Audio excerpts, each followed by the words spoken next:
Hey guys, I have been super excited to make this video. How I did my first flip at 21 and made $60,000 off of it. I'm going to tell you guys every single key detail. Financing, how did I find the deal? How the hell did I know what to do with the house when I got it? How do you know the order of events? I think that it's a way more accessible thing than people think. This is one of those things where if you know what to do, you can do it. Limiting belief here is that you need a lot of money, or you need to know all these certain people, or you need to do this, this, and this before you flip a house. Not true. It's just that people probably haven't explained it and broken it down this way. So I want to do that. I'm going to go through every part of the deal from start to finish, seeing the house and then to the closing table, closing with the person who's going to live in it as their home. At the end of this, hopefully you guys are like, wow, I can also do my first flip at whatever age.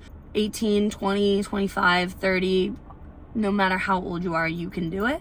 And yeah, let's get into it. So how did I get the deal? How did I find it? Basically, I was working for my company, Awesome Solutions, shout out, best real estate company in the entire world, quite honestly. So I was an intern at the time, I was 21 years old, and really my main job was cold calling. So I would cold call investors. What we do is we have investors come out and look at distressed properties, and I was cold calling investors. So I was like, come out to this property. I called 100 people that day, and I called this guy, and we had a deal in New Bedford. So I called this guy and I'm like, hey, do you want to come out to our flip? Looks like you did one in the area. He's like, honestly, Carolyn, I'm not looking for a flip, but I'm looking to sell one. I'm like, awesome, either way. All right, speed to the lead, time kills deals. Like, I want to get out there yesterday. When can I get out there? Mr. Seller on the phone. He's like, you can come out now. Like, come out and take a look. We ran some numbers beforehand. I knew vaguely what I could offer on it. For a wholesaler, which is what Moss Home Solutions does, you have to be even lower on your offer than a flipper, because a wholesaler is selling it to the flipper. And so the flipper needs to be able to make money, and then the wholesaler needs to as well. So there's a margin of profit that needs to exist beyond just what you can make flip numbers work. So I called Beth Moss. I send her all the photos. We walk through the house. I'm like, hey, can I have 5-10 minutes in the car? I'm gonna run some numbers and come back to you with a full offer. It's like, sure. So I go outside, I jump on the phone. She's like, our top here would be 250. And I knew that he was looking for pretty much 3. And I come back and I'm like, hey, seller, it looks like we would be at 250 for this property. Here's why, here's where our numbers come in. How do you feel about that? He's like, honestly, like, I can't do it. I leave and I'm like, this isn't sitting well with me. So the numbers were the after repair value, we call it the ARV, is what the property will sell for all fixed up. After repair value, you find from comps. So like, pull your comps. You're gonna look at things within a mile or 2 radius, things that sold in the last, like, ideally 3 months, but you can go 6 months, very similar bed and bath and square footage makeup. So you're looking at very similar properties that are selling in the current market to determine what will this sell for, spick and span with a bow on it when it's all done up and pretty. So I leave the appointment and I'm like, this isn't sitting right with me. There's money to be made here, and I don't want to give up this deal. Call my dad right away. And I'm like, Dad, like, look at this property, look at these pictures I'm sending you, like, let me know what you think. There was a very psychological aspect to all of this too. I think I'm at a gray area with Moss. Like, is this allowed? Is this okay for me to say, your numbers can't work, can I make them work? I had no idea. I was an intern. I was like just going out on a whim, but I just knew I didn't want to lose the deal. And so, but I want to make sure that I'm not in that gray area with my work and my business. And I think this is a good lesson because this stuff comes up every day in our lives. It's not necessarily a flip and a house and a project, but it comes up where you might want something, but it's in a gray area and you're scared to ask because you've already made up the narrative in your head about what is acceptable and what is not. In my head, I could have said, no, this is wrong. Like, this was Moss Home Solutions deal first. I need to leave it be. That's just not the case. I think like the biggest thing I'm learning is like, ask. Literally ask and have the conversation. Do the harder thing, which is having the conversation. And I feel like so many more doors open and you never know what it leads to. So I digress. I sit down with the owner of the company, and the very next morning, and I explain the whole thing. And I'm like, I called him using your software, trying to get him out to one of your deals, but do I have the authority to do this and make a deal work? And he's like, do it. Absolutely do it. He was proud of me, if anything. It was like, good good for you for trying to make something work. Good for you for bringing it to me and having the conversation. You have our full support. There's so much gold in that conversation. Like, looking back, I'm 23 now. I'm proud of my 21-year-old self to do it, because at the time I was nervous. I was scared. Like, you know, I had those limiting beliefs. There's gold in CJ's response and just the way that he leads and runs his company, and it's evident in pretty much all aspects of the business. And then it's just like, don't be satisfied with like what other people would tell you, because I do think if I had talked to 8 out of 10 people, they would say, leave it. It's not worth it. Don't ask the company. But my voice and my dad's voice were like, ask him. There's nothing wrong with asking. And so anyway, like, there's the gold in that. So next thing, I have my dad and me meet the seller together. So we discuss where we would want to be. We wouldn't want to be at 300, but we definitely had room over 250. He's like, we could probably be at 285, 290. And he's like, run with it. Do your thing with the offers, whatever. So I'm like hyped up. Then I get the seller on the phone and I'm like, hey, we have our offer for you. Like, here's where we want to be. And I anchored him because I wanted to know like where, you know, we could start. And so I come in and I'm like, hey, property's great for us to get in and out of it and put in the work. We'll need to be at 265. And he's like, I appreciate the offer, but I can't go below 285. And I'm like, okay. I call my dad right away and I'm like, Daddy's at 285. This is progress. Like, I'm so excited. And I call him back and I'm like, 275 will close ASAP for you. Like, we'll get this deal done no matter what. It'll be off your hands, but the best we can do is 275. And he's like, 275, done, lock it up. Yes, yes, yes. I have my first flip. I literally remember the street I was driving on. And I like turned up one of those songs that just make you feel like happy and excited, and I turn it up all the way and I'm just like literally driving in my car like squealing like a freak. When I was driving, I was just like, oh my god. And I call my dad right away and I'm just like, Dad, guess what, like, we have a flip, we're partners. Like, I was just going off and I was so excited, and I'll never forget that moment, honestly, because it was just like a testament of many things before the work had even begun. But like, all right, we're in the door. Like, we have the chance to do the work. One more thing too, before we get into like the actual flip itself. I was at a point that summer, so that was in August we closed, and I was just at a point where I was like, I am surrounded by all these amazing people doing all these amazing things. Like, I need to do something with it. Like, I was getting stir crazy and I was like, Carolyn, why aren't you doing a flip? Why aren't you doing a wholesale? And so this kind of came in at like the perfect time. This is gonna be a long video. I brought my little Remarkable out to do some back of the napkin math. We bought it for $275. It was our purchase price. We put in $65K. We paid right about $11K towards our realtor. We paid about $30K in points and interest. And then we paid about $5K in closing costs. Takes us to $386. So $450 was the ARV. And then $386 is what we were into it for. That gives you $64,000 in net profit. It was a very successful deal. Like, I would say average flips are usually more like 30 to 50 is an average profit, maybe 40 to 60. So for our first one, like, we were so happy with it. It went really, really well. So speaking of the money, wherever did we get this money to do this flip? OPM. Other people's money. Even if you have the money in real estate, you want to leverage your debt, because that means that you can buy multiple properties or use your cash for other things. And I do not even have close to that to have put up 275 plus about 65 of reno. So no, I used a lender.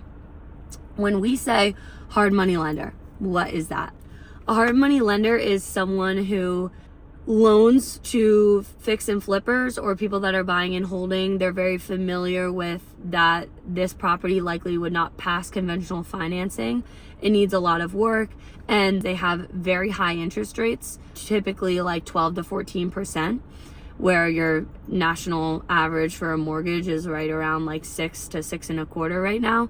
Theirs is 12%, so it's double that. But the reason why it is okay is because you're holding it for a short amount of time, not a 20-30 year mortgage. You're hoping to be out of there in probably 4 to 6 months, whatever your timeline is. So at this point, let's recap. I went on the appointment. I figured out there was money to be made. I talked to the owners of my company and said, am I allowed to pursue this? They said, hell yeah, guns blazing, go for it. I underwrote the deal. I gave the offer, I got it accepted. And now we are saying, all right, we have the deal. How do we get it to the closing table prepared with funds? I wanted to experiment with some of the lenders that I have made connections with through my time being in real estate. So I remember, again, from my internship, I had been cold calling an investor, trying to get him out to a different deal. This older gentleman, low name, like he's a low profile. And he was like, I might come to that one, but just so you know, Carolyn, I do give loans pretty informally, but I act as a private money lender. So if you ever need one, let me know. I'm like, okay, awesome. I always save people's contact when they tell me something like that. So I remember that conversation, and my dad's like, I have a guy, and I'm like, well, let me try with this guy. I call him. We have like an hour-long conversation about his business, what he's done. He is just sick, dude. He's like maybe the late 70s, owned multiple businesses in his life, now literally just like lives his life, relaxes, and leverages the cash that he has made, which is like the goal. And the lender gives us an amazing deal win rate. He gives us 10%, 1 point. Like I said, it's usually 12 to 14 and 2 points. So we already went over what that percentage means, but what that point means is a point is 1% of the purchase price. And that is to be paid at closing table before you even begin the project. So $275 purchase price is a $2,750 point. We did the construction budget ourselves. So we contributed to the 65. We did not take a loan out on that. So the only loan at play is a loan for the purchase price. Now we closed on the deal. We go to the closing table, all is well. I get walked through on like what is a HUD. That's basically like the receipt of the sale. So it's like this long lined item, and an attorney will walk you through like each part. You're seeing like how much money you're spending and all of that.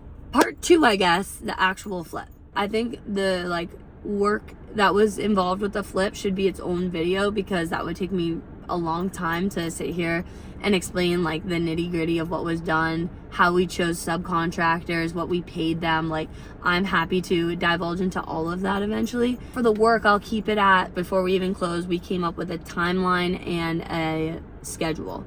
And really in that timeline, it was a very like perfect world, ideal when we would get all this done. And let me just be frank with you, it did not go at all with the timeline, but that's what happens in flips, and that's okay.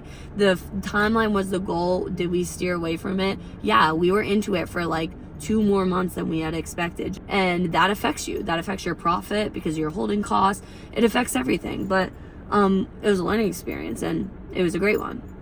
So we came up with a timeline. We bulleted everything that needed to be done, down to changing out this knob, taking measurements of each room, replacing crown molding here, getting sea pearl gray paint to do the first floor, what color we're going to do a new railing going up the stairs, how many flower beds we're going to put outside. Everything was documented and written down so that it didn't leave our heads, and that we could come up with a game plan of what subs come to mind, subcontractors that will execute well on each of these, and how can we get the ball rolling and get it in motion. Because with a flip, time is money. When you're using OPM, it's a beautiful thing, but you better be quick. You better be urgent, because every day is $1. Like, you can literally do the math. Every day is $1. We had an interest payment every single month. So you don't want to delay. And that's why it's so crucial before the work even begins that you have it, like you have a game plan. So let me just pause here. I'll go over at the end how the person that is like, what the hell are you talking about, can hit all of these and hit them well. All of that will be touched upon. Don't worry. I was like so proud of us. It does not always go this way. It definitely isn't on my current flip. I'll say that much. We budgeted $60K for work. It was $64. So like that was spot on. Basically, my dad and I was the one pretty much finding all the subs. And then I would get on the phone with them in the first place, explain what I wanted to be done, what we needed. And then he would come in on that like second or third call to go over the price that they gave, like negotiate them down with me. And this did not go so smooth as I'm describing it. There were multiple times where I got like so like walked all over on the phone because I had no idea what they were talking about. But when we came to sell it, we work with a realtor who we work with all the time, and he's amazing, and he listed it for us. The realtor did their open houses, secured us a buyer. It took a few weekends to get there, but we got there and we were patient, and we were able to sell it and make some good money off of it. You might be sitting here watching this being like, Carolyn, you're in real estate, you've had an internship with real estate, you're surrounded by people in real estate. How, for me, who's working a 9-to-5 job, who's in school, who's doing this, ever have that success? Great question, great point. And I'm gonna tell you how. First thing, let's talk about how you find the deal if you're not me in my cold calling position at the time. There's never been an easier time to find a deal than today. And that's literally so contrary to like what people preach and hear right now. The market's so tight, the market's so crammed. Sure. But think about technology and software now. You could literally, if you're a kid in a college dorm, go on Google Earth and Google Maps and put your little guy on the street. You can see on the street which are the most rundown houses. Find that house, plug in that address, see who the property owners, call them. I, in college, would make spreadsheets and spreadsheets and spreadsheets of rundown properties and do it that way. I literally, every summer, I would, after work, I would just drive and drive and drive. It's not a good ROI, return on investment whatsoever. Just hear me out. I would go home from work, I would drive neighborhoods, I would get down about like 50 addresses of properties that were run down, looked like they needed some help. Go home, meet up with my cousin, we would watch our show, and then I would sit there and get this information, like who they were, and I'd pre-printed letters, and I was like, my name's Carolyn, I'm a young professional in real estate, I want to buy your home, I'm a cash as is offer, and I would fold it up, do the little envelope, and then once a week I would go to the post office and drop like a few hundred letters, and I never got a deal from it. But my point of that story is like, you can do it no matter what. There is a gritty way to do it, and you can do it. Look up on YouTube like softwares to find real estate deals, you'll find a ton. Also, you can even go on Zillow. There's gold on Zillow, you know. Go on another YouTube video and search like what filters will best reap me deals on Zillow. It'll walk you through it. One more thing too, like connect with a wholesaler in your area. Like Moss Home Solutions feeds 6 off-market deals every single week, and you can do that by typing in wholesalers in my area and then reaching out. So do that. That's the first thing. How do I find the deal? Next one might be, well, Carolyn, you found this lender because you were cold calling him. I did not need to do it that way. If you literally type hard money lenders in your area, up here, Cardinal Capital, Blue Dog Capital, H1H2, the list goes on, and they would come up as a search, and just pick up the phone or drop by their office. Don't be scared of saying you're a first-time flipper. They work with first-time flippers all the time. They want to convert you as a client because if it goes well, you'll be a client for life and give them business. As far as the work and the rehab, I honestly feel like this is what people might get most afraid of, is don't be afraid to use a general contractor. Like, it's gonna alleviate you a lot of time. Flip side of that coin is I do think it's good to learn these things, like what they cost, how much time it takes to do parts of a flip, like a kitchen, a bath. It just gives you power and knowledge when you're negotiating with even a GC. Like if he's breaking items down, you're like, well, let's knock off a few grand off that kitchen because I know kitchen doesn't cost that much money. Can also, like, YouTube University, like go watch other people's videos about how much does a heating system replacement cost for a house that uses an oil tank. Like just educate yourself that way. And then honestly, guys, like connect with people that do flips. This is actually the biggest one. Go to your local real estate investor groups. Every state has them, and you will be in a room of people that just want to give back. They literally are in that room to form connections, and I'm sure they were in your shoes at one point. They want nothing more than to help you, like quite honestly. Get their numbers, call them. There's so many kids my age that call my dad. They're like, hey, like I'm doing a flip, like this guy gave me a quote here, or like what would you do if your ceilings are slanted and they're not below code in height, but like they're really uncomfortable to walk around in. Like people want to help you.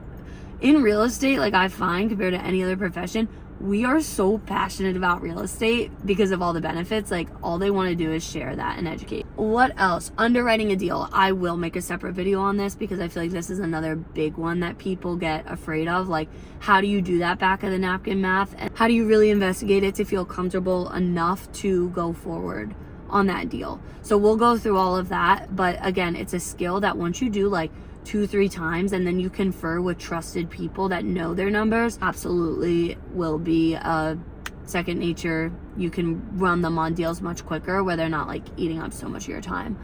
Overall, I hope you found this video helpful. There's nothing like doing your first flip, and a few takeaways is don't limit yourself to the resources in front of you. Go find the resources and go make them. Ask,